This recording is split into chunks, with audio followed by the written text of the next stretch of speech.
We got a bidet!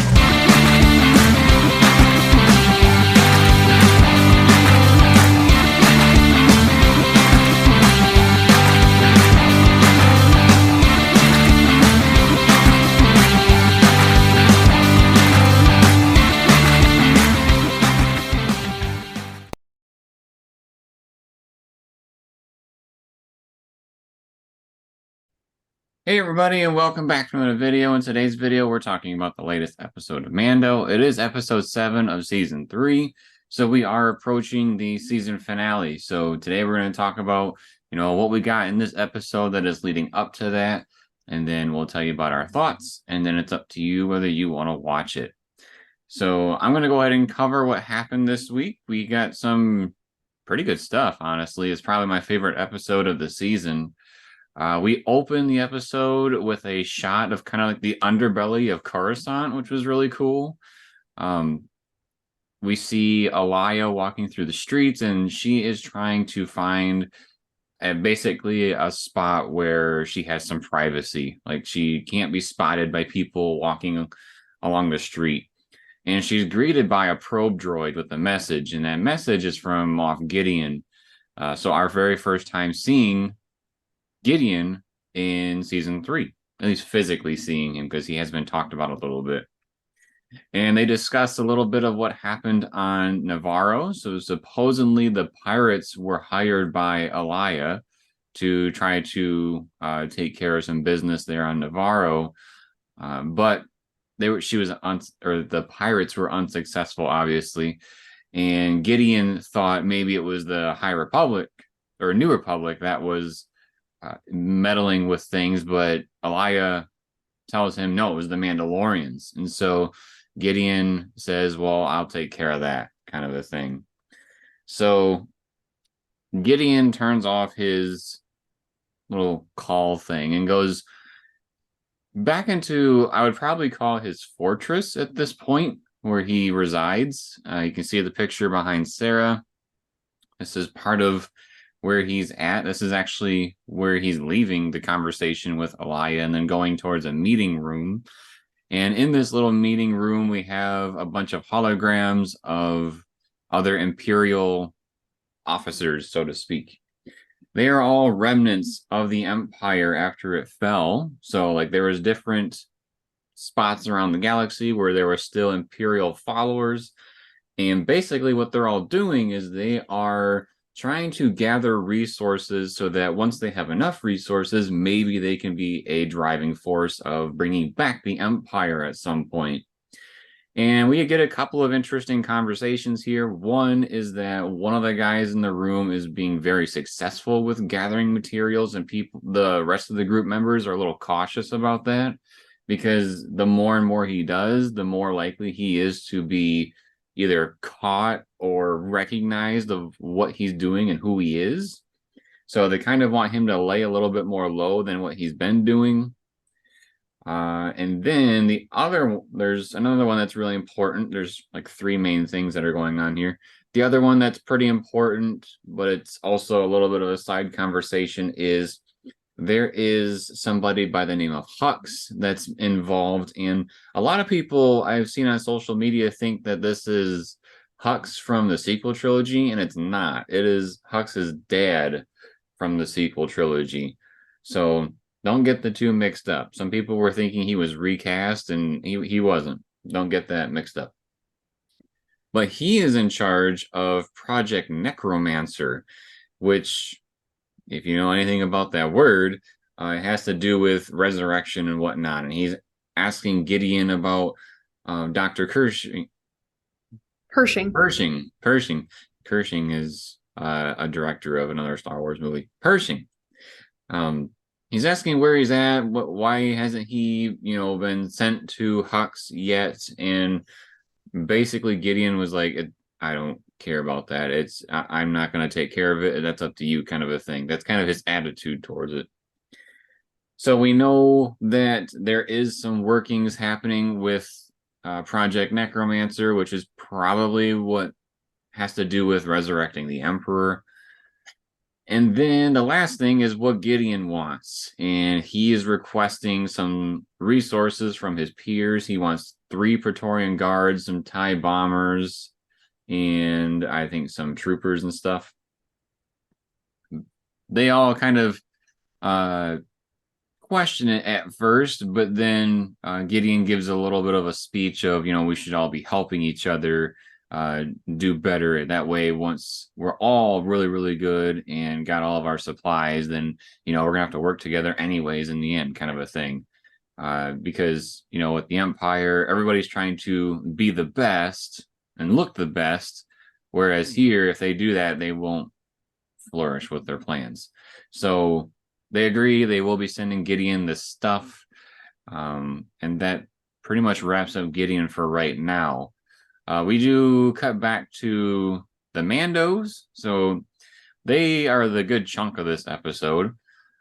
Basically, the group is deciding that they should go and take back Mandalore and, re-inhabit the place now that they are back together. And so they basically get their fleet to Navarro, because that's our first shot of them. We can tell that their ship isn't an Imperial ship because somebody like spray painted the Mandalorian logo on the bottom of this big ship. I wonder who was in charge of that, because I'm sure it's hard to project an outline or whatever on there and then sit there with a bunch of paint. Where'd they get the paint, So they go to Navarro, they regroup, they decide they're going to go to Mandalore and try to retake their homeland. And so a good chunk of them take their fleet and head towards Mandalore. I do not believe every single one of them goes. Can you confirm that? So the idea is that they're moving their whole entire town to go live in the space above the planet. But they're going to send a group of them from the ships down to the planet to scout and make sure it's safe. So they did. Nobody should be on Navarro anymore from the Mandalorians. I thought they had left the children, like women and children, behind or something, but I don't think so, but don't forget about the IG unit. yeah. So before we get to Mandalore, we do get an IG-12 is what they referred to him as. And basically the little Babu freak type people, don't know their species, but they basically turned IG-11 into a mech.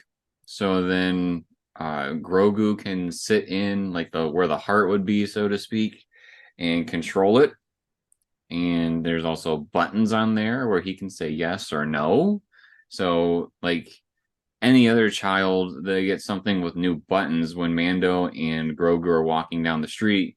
Grogu just keeps hitting the button like yes, yes, yes, yes, yes, yes, yes. So we do get like a little cute moment, I suppose, of him with that. But so he can contribute to what's going on a little bit better, he has this mech suit. He's more agile, so to speak. So they do take off for Mandalore. Like Sarah said, a good chunk of them are staying up in space with all the different ships. And then there's a group of them that go down to the surface and they're scouting things out. And eventually, while they're scouting, Mando goes, there's something off in the horizon. And there's this big, like, pirate ship looking thing. Pirate ship as in, like, Vikings and stuff, not pirates in Star Wars. It looks like it's sailing on water, so to speak. It approaches them and turns out it's another group of Mandalorians that have been on Mandalore for some time. And so they all try to group together so that they can help each other. When they're on the ship, there's a couple of things that happen here. So they're having dinner one night and Bo-Katan is telling everybody some truths that she hasn't told them, because they're all under the understanding that basically just Mandalore was destroyed by Gideon and they're all in hiding. But turns out what happened is after the bombing and whatnot happened on Mandalore, Bo-Katan thought that her only way of possibly saving her people was to surrender to Moff Gideon, because Moff Gideon was the one in charge of the bombings. And so she decided to surrender, which meant that's how he got the dark saber. And once he got the dark saber, he basically said, kill them anyways. So that's what caused all the Mandalorians to disperse from Mandalore and go into hiding. So it also explains why Gideon got the dark saber. So they kind of have that revelation. Everybody kind of knows now what Bo did. And I think that's causing a little bit of uncertainty, maybe, because she's kind of on edge about leading the groups at times. She's like talking to Mando, wondering if things are going to go well or not and stuff. But we get that revelation. One other key piece of information, at least it seems to be key on the internet, is that the group that they gathered with on the ship, they had some people on their ship that were sick and stuff, and that they weren't doing so well. And so the armorer decided that she would fly those people up to the ships that are in space so that they could get medical attention. So she takes all those people up, and the armorer is no longer a part of the group that's down on Mandalore. The ship eventually sails to a section where people are like, look out, what's that over there? And they're heading towards a big, big beastie, a big monster, a terrible beastie. And so they battle this thing, and we see some cool explosions and whatnot. But ultimately, what they do is they hide into a cave. I think the cave is where they were trying to go in the first place, anyways. They just happen to have a monster in front of it. I think it's like an alternate entrance. Like, I'm not sure that that's where they were trying to go, but it's still getting them to the same place. Right. So they head through those tunnels, and they eventually get to this little area where they can like see out into like the remnants of Mandalore, the city and stuff. And there's these jetpack people that come flying towards them, and some of them are like, "Are those Mandalorians?" And Bo-Katan's like, "Those are no Mandalorians." And so she puts her helmet on, and everybody puts their helmets on, and they start shooting because uh, it's Beskar armor, but they look like stormtroopers, and they're shooting at them. So clearly, they are not friendly. So they have this little shooting spat back and forth. Um, Paz, I think his name, Paz Vesla, the big, big Mandalorian trooper with the big machine gun. He notices that there's an opening in the ceiling, and there's one Mandalorian that like takes off and heads towards the ceiling. I don't think we ever see what happens to that dude. So, oh, he's going Uh, to help. Go ahead. Yeah, he's going to get help. So, hoping to be able to talk to the people up in the sky and get some more reinforcements down there. They do fend off these stormtroopers, and so they go deeper into the uh, The Forge. the what? They're at the Forge, The like the forge. Grand Forge. They're heading deeper into the forge, and interestingly enough, the architecture inside is looking more and more imperial. If you pay close attention, it doesn't look necessarily like Mandalore structures. And eventually, what happens is the group gets to like a ledge, pretty much, and as they look out from the ledge, they can see that there's like an imperial. They're in an imperial base. Um, Something's been happening on this planet. It's like, how the heck has nobody noticed this? But clearly, there's an imperial presence. And once they realize that something is up, there's a door between the group of the Mandalorians. They're not all on one side of a door. And when the door shuts, it leaves like four of them outside of the group towards the ledge, and then the rest of them are in between two doors, like two blast doors. And this is where things get very interesting. So some more stormtroopers show up, and they use like a tow cable type wrist thing to wrap up Mando. He tries to fight back with flamethrowers and all this good stuff, but he's not able to beat these guys. The people that were with him seem to get taken out really quickly, kind of like the Jedi Masters when they went to arrest Palpatine. It was like instantaneous that they were all either killed or um, had their weapons dropped. I forget, disengaged maybe. And then we get a very, very cool visual. We see somebody come in on a jetpack and they have like a helmet with horns, and it is Moff Gideon. Basically, he has been mining Beskar so that he can create armor for his new dark troopers, as he calls them, which is interesting because their armor definitely isn't dark. But he's been making new Mandalorian armor for these troops, and he wants to basically gather a bunch of um, strong individuals, if you want to call it. So, like, he wants to have Mandos, he wants to have Jedi, he wants to have this, and that, so that he can like clone their traits to make really, really awesome troopers. Um, so he takes Mando custody basically, and then while that's happening, the rest of the Mandalorians that are blocked off in the two doors, they're trying to get the heck out of there. So Bo-Katan takes the darksaber and tries to cut it, or she does cut a hole out of the one that would lead back to where they came from.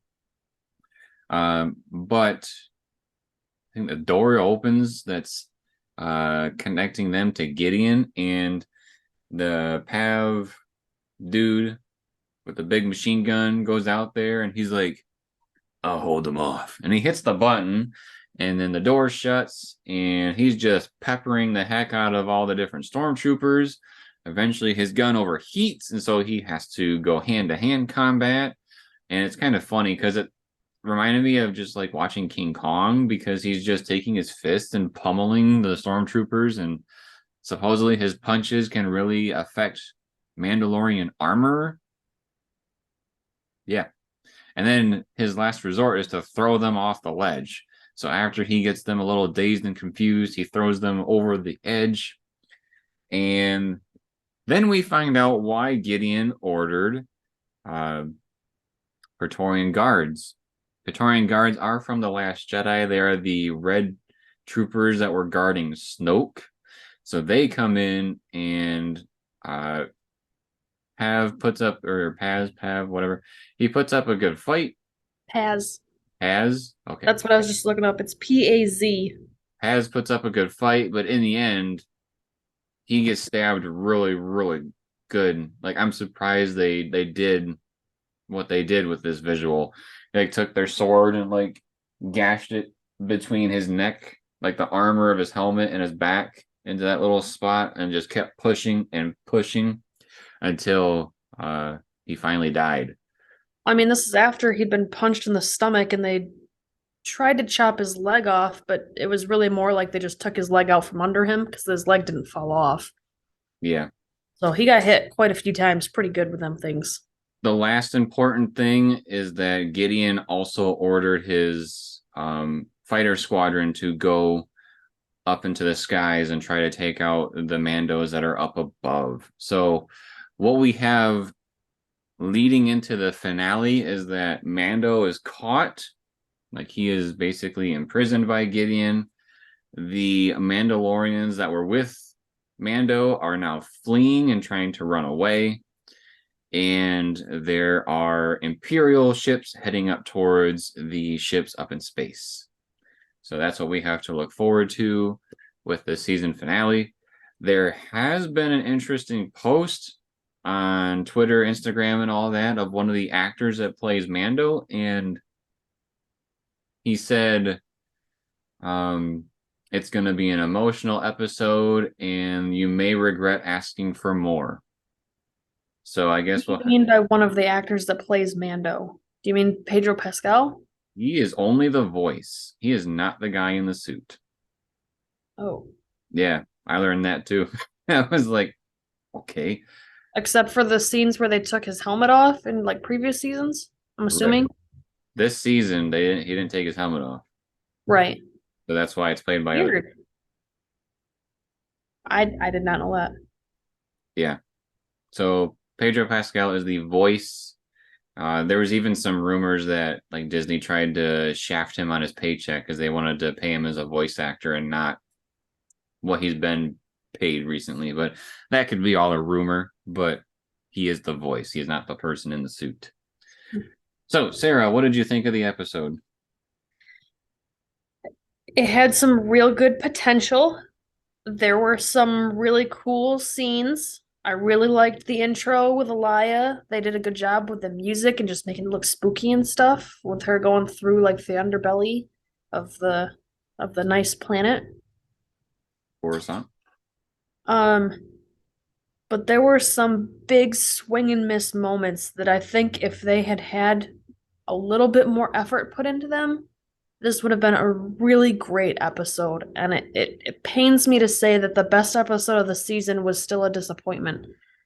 So I guess one more thing that I did like before I get into my criticisms is the whole IG-12 thing. Although it's absolutely ridiculous, it's still kind of funny to see Grogu doing, like saying no, he doesn't want Mando to take him out of the suit, and that yes, he wants to stay in the suit and stuff, and just the whole back and forth. That was funny. Um, Criticisms. Bo-Katan is terrible at her role. I know that is really harsh. She does okay fighting and stuff, and like she looks cool, and she's got all that going, but her speeches are just terrible. I feel no heart. I feel no passion. I don't feel like I need to listen to what she has to say. She never has a booming voice. I don't know how half the people in the room with her can hear her because she's not yelling out to the room like you would if you were giving a speech to the 30 Mandalorian that can supposedly hear her when she's talking at a normal voice level. And she doesn't put any emphasis on certain words to like really drive home points. She's a really bad speech giver, and I'm just not feeling it. And it makes me not believe in her anymore. Like I am disliking her more and more from episode to episode, and it's getting bad. Like it's not good. So that's criticism number one. That's the biggest one. I feel the same. Honestly, I don't believe that she could lead the group. I think the only reason we were talking about this last night when we were rewatching it.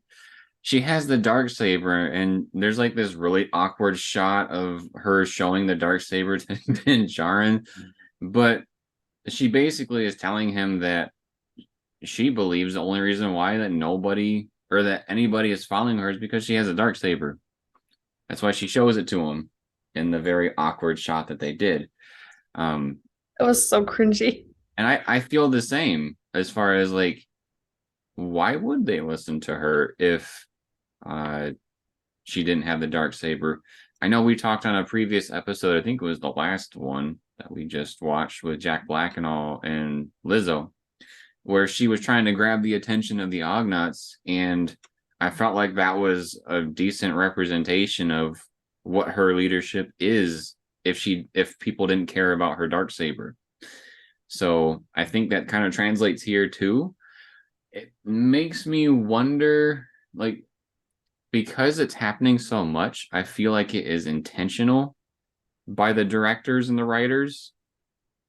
I I don't want to say that it's an interpretation by the actress. I mean, maybe. And, because she's not real confident in herself, so maybe that's why she's not trying super hard. But Probably the I, fact probably the fact that she showed Mando her dark saber um tells us that she knows that she's not the leader that she's supposed to be right now. So well, maybe then why did she want it so bad? huh? I said, then why did she want it so bad? Because he had a cool toy and she didn't. I don't know. That's my guess. That's my family heirloom. You shouldn't have that. All right, criticism number two, and this one isn't as bad, but only because it's not something that's been building. When Hold they're on. on that, Hold on. 1 second.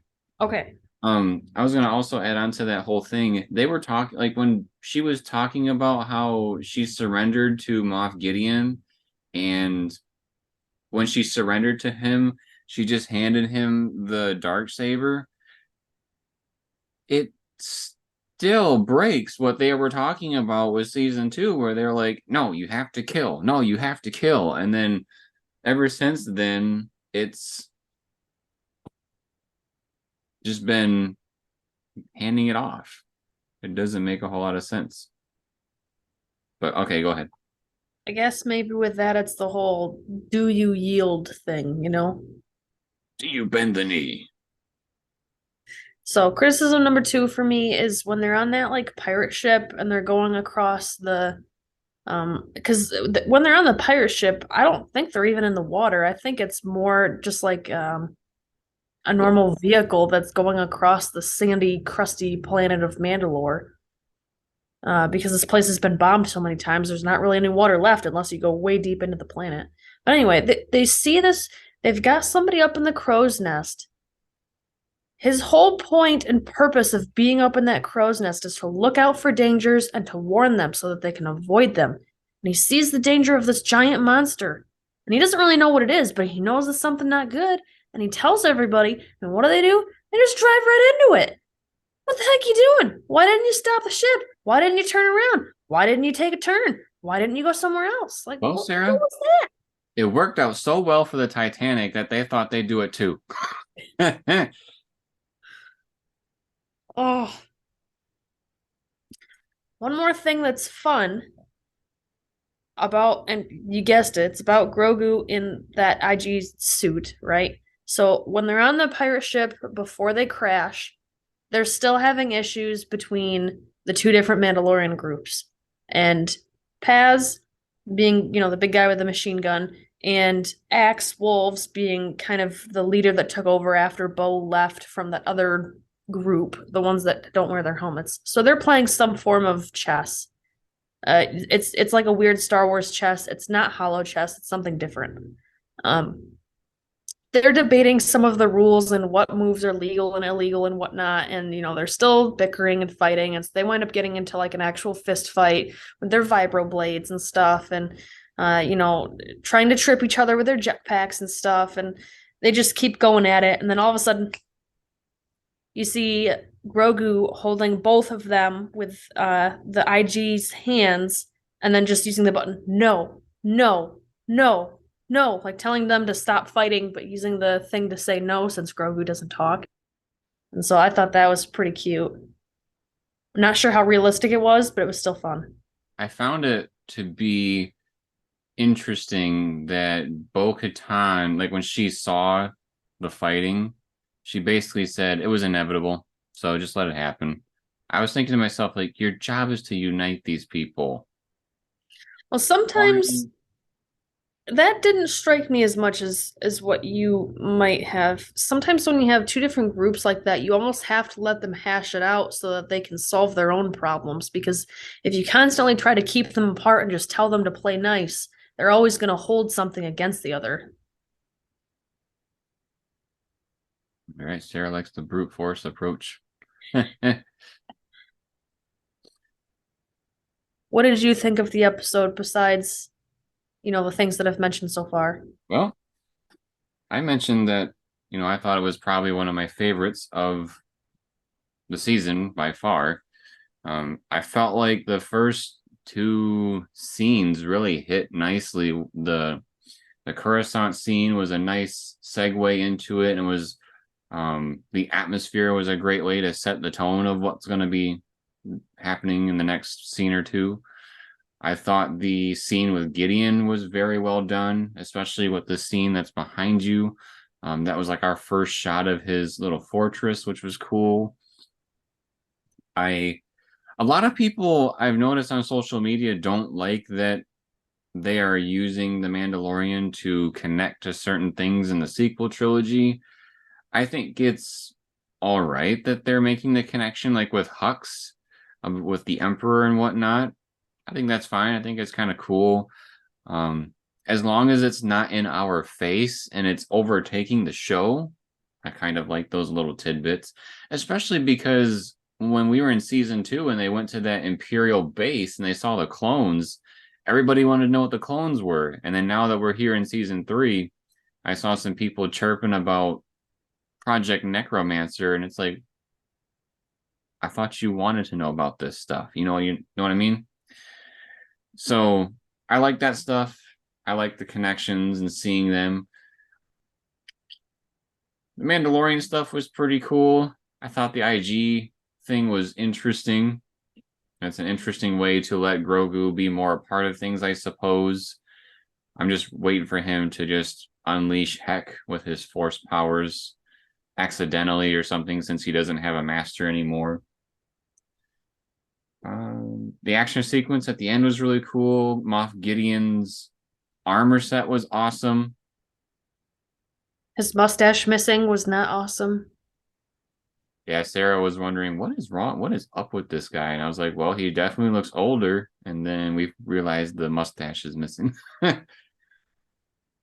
I really, really like Gideon's cadence. It reminds me a lot of Darth Vader, and I just think that the actor Giancarlo does such a good job with this villain. I'm glad that Mando was able to find a villain or create a villain for the show that made us like he's cool, he's awesome. I'm His glad that speeches are powerful. yeah, it makes me think like, you know what, Bo? He's the leader of Mandalore. He's got your armor. He's got your Beskar. All he needs is your dark saber. Yeah, I kind of feel like he should be the leader of the Mandalorians just because he's got everything. He's got the charisma that she doesn't. So You know what would be amazing is if we end, maybe not this season, because it seems like it'd be too rushed, but if we end this show with him defeating Bo-Katan for the Darksaber, that would be awesome. it would be very, very interesting. I don't see that happening. I don't either. You can't have the bad guys win. You can, Sarah. You can. But do they in Star Wars? They do. Episode 5, yo. Episode 3. Hmm. Hence Revenge of the Sith and Empire Strikes Back. Eh, But they had other movies to clean up their mess. That's the problem. exactly. So, yeah, I enjoyed the episode. I look forward to next week. I hope we get some sort of cool reveal like we did with season 1 and season 2, because season 1 we saw the Darksaber for the first time in live action. That was really neat. And then season 2, obviously, we had Luke Skywalker at the end. My guess, because, another thing that they were talking about with the Imperials is they were saying, when is Thrawn going to show up? Why is he hiding? Why is he in secrecy? My guess, because he's going to be a big part of Ahsoka's show, is that he's going to show up and do something. What he's going to do, I don't know. He could wipe out the Mandalorian fleet. We'll see. Yeah. Anything else you want to say about it? Cool. Well, that was our discussion on Mando episode 7 of season 3. If you enjoyed this type of video, make sure to subscribe to the channel and turn on notifications. That way you are notified for the season finale next week. And also, if you're interested in Jedi Survivor, we will be having footage of that up as fast as we can on the channel, so that you can experience it if you want to check out, a little bit of gameplay before you decide to purchase it. Also, if you just want to see the story, because that's what I'm interested in. Drop us a like if you like the video, and drop us a comment letting us know your thoughts on this episode of Mando. And then, as always, everybody, thank you for watching. We'll see you next time.